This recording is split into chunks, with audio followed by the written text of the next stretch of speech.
अस्सलाम वालेकुम। उम्मीद करती हूँ मेरे तमाम व्यूवर्स बिल्कुल ठीक ठाक होंगे।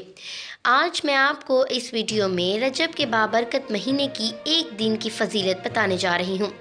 रजब का महीना 22 रजब, जिसे कूंडे का दिन भी कहा जाता है, उसकी फ़जीलत से आपको आगाह करेंगे।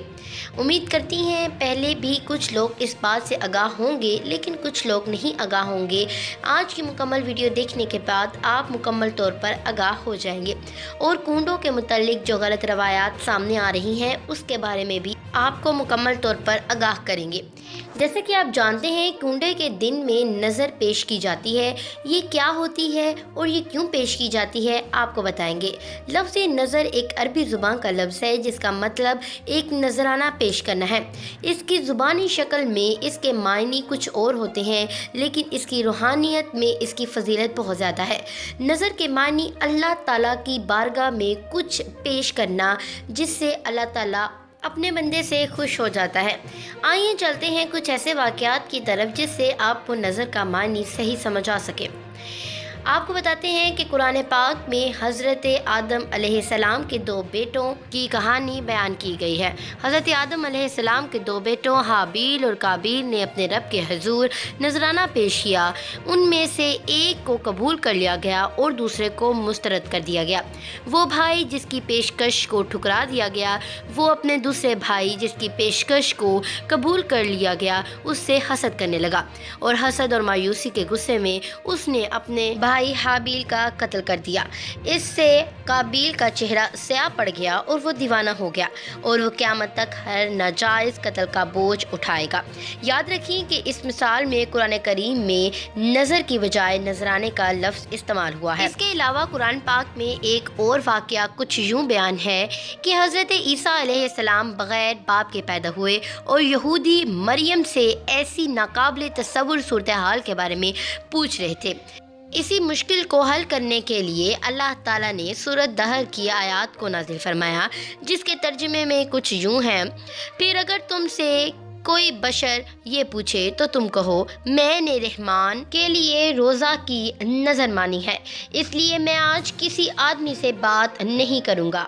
इसी तरह से मालूम होता है कि सूरत दहर की पहली 12 आयत में कुरान पाक के ज़रिए से नज़ीर यानी नज़र की कहानी को बयान फरमाया गया है। कुरान करीम में इंसान की इब्तिदा और शुक्रगुजार इंसान की सिफ़ात को भी बयान किया गया है। सूरत दहर की 7वीं और 8वीं आयत में बयान किया गया है, पूरी करते हैं ये नज़ीरें और खौफ रखते हैं उस दिन से होगी जिसकी सख्ती फैली हुई, और खिलाते हैं खाना इसकी मोहब्बत में मस्कीन और यतीम और कैदी को।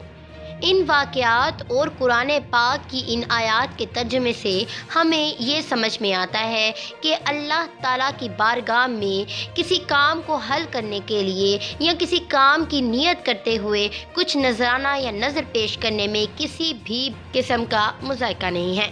अल्लाह ताला की बारगाह में किसी भी चीज़ का नजराना या फिर नज़र पेश करके मसाइल और परेशानियों को टाला जा सकता है। अल्लाह ताला की बारगाह में इस बात की मन्नत मांगी जा सकती है कि हमारा फ़लाँ काम जल्द अज जल्द हल हो जाए, हमारे फ़लाँ मुश्किलात जल्द अज जल्द हल हो जाए। हम अल्लाह ताला की नज़र में कुछ नजराना पेश करेंगे जो कि यतीमों, मस्कीनों और गरीब गुरबा का हक होगा, और उनको नजराना पेश किया जाएगा। माह रजब की 22वीं दिन के हवाले से नज़र के बारे में एक और वाक़या आपके साथ शेयर करते हैं। हमारे छठे इमाम जाफ़र सादिक अलैहिस्सलाम से मंसूब एक हदीस का तर्जुमा और उसकी तशरीह आपके साथ शेयर करते हैं। एक दफ़ा इमाम जाफ़र अपने चंद साथियों के हमरा मदीना मनव्वरा की गलियों में चल रहे थे। वो अचानक रुक गए और अपने साथियों की तरफ देखने लगे और उनसे कहा कि आज क्या तारीख है। सब ने कहा 22 रजब। इमाम अलैहिस्सलाम ने फिर फरमाया, अगर तुम में से किसी को दुनिया में किसी किस्म की मुश्किल का सामना हो तो तुम कुछ मिठाइयाँ तैयार करवा के मट्टी के बर्तन में रखो। मट्टी के बर्तन से मुराद कूंडे हैं, और इसे नज़र में मेरी ज़ात के लिए वक्फ कर दो। फिर मेरा वसीला इस्तेमाल करके अपने रब से दुआ करनी चाहिए। अल्लाह चाहे तो आपकी मुश्किल को दूर फरमा देगा। फिर भी अगर आपका काम ना हो तो तुम क़यामत के दिन मेरे पास आना और मुझसे शिकायत करना। امید کرتی ہوں کہ اس واقعے کو سننے کے بعد تمام ناظرین کے دماغ میں نظر کے متعلق کنسیپٹ کلیئر ہو چکا ہوگا۔ اس میں کسی قسم کی پابندی نہیں ہے کہ آپ نے میٹھی چیز زیادہ سے زیادہ لوگوں کو کھلانی ہے۔ صرف آپ چند چیزیں بھی بنا کر اپنے اہل و عیال یا پھر اپنے ان قریبی ساتھیوں میں بھی شیئر کر سکتی ہیں جو کہ آپ کے بہت قریب ہیں۔ اگر آپ اس کے بھی حیثیت نہیں رکھتے تو آپ صرف اور صرف اتنی میٹھی چیز بنائیں جتنی آپ خود کھا لیں، اور اس کا بھی نذرانہ پیش کیا جا سکتا ہے، اور امام جعفر صادق کا وسیلہ دے کر دعا مانگی جا سکتی ہے۔ اسی کے ساتھ آپ کو آج کی اہم ویڈیو کے ساتھ ہم نے رکھا ہے باخبر۔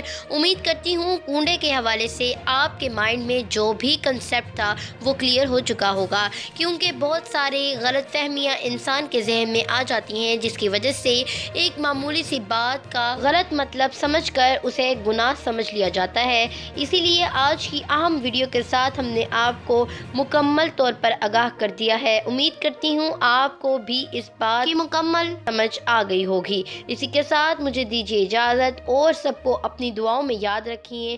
تب تک کے لیے اللہ حافظ۔